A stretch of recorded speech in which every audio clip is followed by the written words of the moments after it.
Hunter Pence is on with us right now on Willard and Dibs, and we're approaching the deadline, and we're hanging out with a guy who once upon a time was a deadline deal. That's how you got here to San Francisco. So, Hunter, might be fun as we approach Tuesday. First of all, thank you for coming on, but remind us what this time is like for a player who's hearing his name involved in all of these talks. Yeah, I think it just depends on the player. It depends on the scenario, how long they've been with the team, or, if they're a veteran that's been traded around. It's an exciting time, and it's also a stressful time. It's a little bit of both.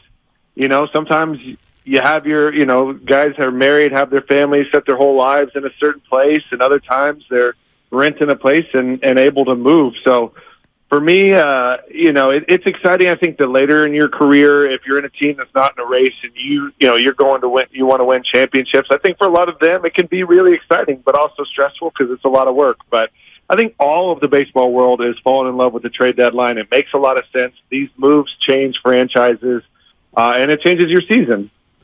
And hopefully the Giants can find a way to improve their team on the margins. The core of the team looks pretty solid, and they're very much in the playoff race. But if you look at this Giants team ahead of the deadline, which is now only 4 days away, what areas do you look at that they need to improve upon here between now and the deadline on Tuesday? Yeah, they are really good as is. And, the thing is their bullpen is so incredible. And that's one of the biggest things to having World Series hopes is having a bullpen, and we have it, which is, to me, is like a very rare thing, and it's the backbone of every team. We also have two starting pitchers that can go toe-to-toe with anyone. If you're asking me, we're a little bit susceptible to right-handed hitters. They just called up Luciano. That's exciting. We're seeing Schmidt, his last two games, much better. But we're missing Tyro and we're missing Haniger. And, just get a little help for Slater and Flores in the right-hand department, something, middle of the infield type player. And there's, when you're looking around the league, there's not a ton of options that are, available. So, it could be nice to have a starting pitcher, but most likely I think they're looking for some kind of middle of the infield, preferably a shortstop right-handed bat. Hunter Pence with us here, Willard and Dibs, 95.7 The Game. Hunter, especially with that starting pitching comment that you just made, it feels like everybody's looking for the starting pitching, right? And then you see that deal that the White Sox and Angels made a couple of days ago for Giolito and a rental, and the Angels give up prospect 2 or 3. Is the starting pitcher price simply too high this year? Man, you're talking to a guy who, if you can get the right starting pitcher, immediately become, it changes everything, because we have the bullpen. If you can, you need a 1 and 2. If you can bring in a Scherzer or a Verlander, these guys, not only are they what they pitch on that day, but the amount of hope and energy and excitement and veteran and the intangibles of talking with everyone around you, just the invisible confidence that it lifts you up to. It'll lift the city, it'll lift the organization, it'll fill the seats, and it's exciting. So is it too high? Probably, but you get what you pay for. You gotta, if you want something good, you gotta give up something good. And, history, you win one World Series or you have one run, that makes a difference. There's no way we didn't win we win 2012 without Scudero. There's no way we win 2014 without Jake Peavy. And they were kind of under the radar, but they super overperformed. There's some diamonds in the rough out there, and Farhan has been a master at making that happen so far, getting players that aren't the big blockbuster blue chip, but something that really fits in and works. Obviously, he pulled off Chris Bryant, which was a really good deal for the Giants in 21.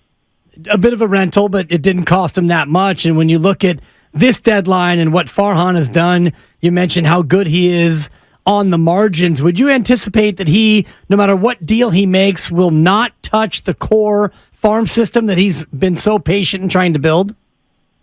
I have so much faith in Farhan and his decisions and the team that he has built around him. And one of the things that I think is just really, really good about this Giants team is the whole, the system.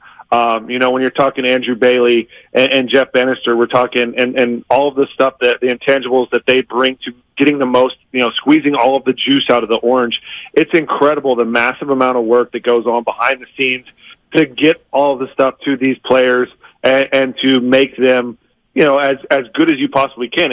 It really is mind-boggling, and I can't even get into it. So that, for one, immediately makes me excited whenever we do get someone. I feel like they're going to be able to get a little more juice out of whoever it may be. And I am probably, we'll say not probably, definitely, too aggressive. Just my nature, my personality, I'm hyper-aggressive. I went after too many things. It's a blessing and a curse.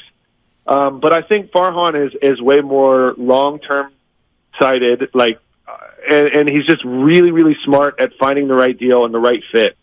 And just, I have a lot of faith in his moves at this time. Hunter, you've been on our minds over the last couple of weeks, and the question is a little bit less relevant now because the Angels are going to hold on to Ohtani by all indications. But there were a lot of people saying, hey, even if you got to give up the farm, trade for him now because those 2 months could help convince him to sign here in the offseason. And we all immediately went, gosh, I wonder what Hunter would say about that because you're one of the great examples of someone who was traded as a deadline to a spot and then stayed. How much convincing can those 2 months do for a rental that you could then turn into a long-term player? It's weird. I don't have that as much faith in it as I would back in the day. I guess it depends on the personality. But for me, I was here for a year and a half, and for me, happiness outweighs anything and finding the right fit. And I wanted to play for Boch. I loved my teammates. I loved the city. And so, I was like, if I can get something even, remotely, what I feel is fair, and maybe it's not my market value or the most dollars.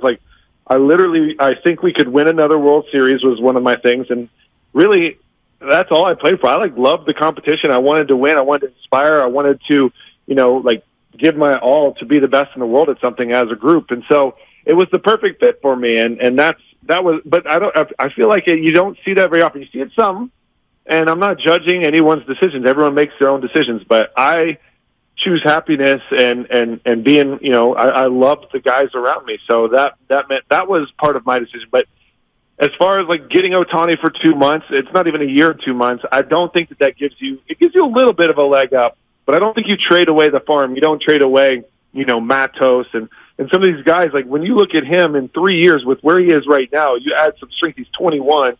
That's just there's a couple guys in our system that you don't want to give up. There are guys. Matos, Bailey, Schmidt, Luciano, and we got Harrison coming eventually and more. What do you make of the future of this Giants team in terms of the ability for Shohei Ohtani to look at this team in the offseason and say, yeah, I like that young core? Yeah, and I know that him and Alex Cobb were buddies. He played with him a little bit over there. He's telling him how nice it is and how good it is to be a Giant. And really, they've created just an excellent player atmosphere and giving a lot of opportunities to succeed. So I'm pretty sure that the Giants are going to be heavily. There's a lot of people are going to be involved. I remember I was looking at the odds, and besides the Angels, I think we were the next best thing on the odds. I don't know who makes these odds or how they guess, but it seems we have a chance. Hunter Pence with us here, Willard and Dibs, 95.7 The Game. Hunter, you know how this stuff works, especially since the Dodgers have already acquired 4 players. People want Farhan to do something. They're going to be disappointed if he doesn't, but you also just talked about how he's a little bit less of a go-for-it guy than maybe someone like yourself. What do you think he's going to do? Well, unfortunately, and fans come first, but when you're making decisions involving the franchise, I'm sure this offseason, he tried to go get Judge. He tried to go get Correa. It didn't work out. We got close. But you can't make your decisions based on that wave and that flow and just go get everyone. Look how good we're doing. Look at the position we're in. We were a lot better than we realized, just through a lot of the little deals that he made, a couple adjustments, mindset adjustments, whatever the case may be, bringing Bannister back in or getting him back in after, a couple of I guess it's a procedural thing through MLB. But I think you got to trust the process, and yeah, you always think that go get the shiny thing, and we're even talking about Ohtani for next year. What if we get Verlander or Scherzer, and all of a sudden now this is the one that runs us on a World Series push or whatever the case may be? So you got to kind of stay calm, stay locked in, trust the process, and trust this wonderful team. But I do think that our young talent is insane. We have a window of doing, of creating another one of those runs of championship seasons. Like, I believe that wholeheartedly, and I'm seeing it. Do you see it for this year, though? If they stand pat and they make no additional moves at the deadline, do you think that this core group, this team, has enough to get over the hump this year? I 100% do. I do think that it would help to get a little benefit in one of those two areas I mentioned. But if you stay healthy, you get Haniger back, you get Estrada back, I believe in our starting pitching and our bullpen. And let's face it, like, it's getting hot at the right time. And this team has been dealing with, like, one of the most difficult travel schedules I've ever seen. When these guys get rest, I think you see a different team out there. And the buy-in is so large that whether or not we do make this big deal, and, like, let's face it, in 2014 when we got Peavy and we didn't get a second baseman, everyone wanted a second baseman, and we trusted Joe Panik to figure it out. No one thought we did enough. They gave up on us. And, you don't know the end from the beginning, and the work that's going on down there. They are good enough to make a push to potentially win the division and definitely have the talent to win a World Series with their matchups and what they can put out there right now. Yeah, Hunter, it's interesting. Teams are always trying to find the right line of a young player and where he should develop, right? You don't want to send him down, but you don't want to ruin his confidence if he stays up. How would you ride that line right now with Casey Schmidt? Where should he be right now to develop? Yeah, it's a tough decision. Like I said, I think his at bats are getting a lot better. I think they work on they have so many people for the mental part of the game, and it is a lot of stress and a lot of pressure. He's hearing all this and feeling all this, and honestly, I think the immediate, like, you have to change your swing decision, got him out of his game immediately, and he got a lot worse trying to be someone he's not. So I think it's like you got to, like, take a step back, slow down, allow his aggressiveness. You're going to make some mistakes, and you can get better, but let's do it incrementally. And I think the last two games, some of his at-bats have been so much better. He's a little bit more free, and you never know. Baseball comes in waves of hot and cold, and you can be like, there's no chance of getting a hit, and then the next day it clicks, and you just go off. And Casey, we saw it in spring training, where once he gets into his confidence rhythm and his swing lines up, he can hit anybody, and he can change the game. And he's doing it defensively already. So I do think we have a lot of potential Joe Panics that could hop in there. Schmidt could catch fire. Luciano's been on fire since he went to AAA. He started icy cold in the minor league. So baseball comes in ebb and flows. And it just all of a sudden one day something clicks, one thing is said, you try something new, and you ride that wave. So for me, I think there's no exact answer, and it's person by person and case by case. And I think he can help us win right now. Let's keep him up here. If we do get a trade, then we can develop him down there. I think both can work, and I know that they have the right people. I don't think he's ever going to get where he mentally doesn't believe he belongs. I know that he has that. He just needs to be playing. Hunter, really enjoying listening to you and Flem on the broadcast. Have you found your thing, man? Is this the future for you? I hope so, and I think it's a nice little balance where, I love that Kruk and Kuiper are doing the home games. We're splitting it with me, Estes, and Hobby on the road. So I still get to spend a lot of time with family, and I still get to be a part of the Giants organization. And I do. I love the booth. I love it with the local team with Dave and John. They're just absolutely incredible. And me and Dave are laughing a lot. And he helps keep me relaxed, keep it relaxed. I'm pretty relaxed as it is. And it's a lot of fun. I enjoy it. I love it. And it keeps me connected to the organization, the city, that I really do. I just like, it's my home. Yeah, man, you're doing a great job, and great job today, man. Thank you so much for coming on. Absolutely, I appreciate it. I'm excited to see what happens. Maybe we do get the blockbuster, but let's reel it in until we do, and these guys can get it done. Let's go. Red Sox in town. Alrighty. Okay. Take All right, care, Hunter. y'all. Yep, you too. Hunter Pence with us here on Willard and Dibs.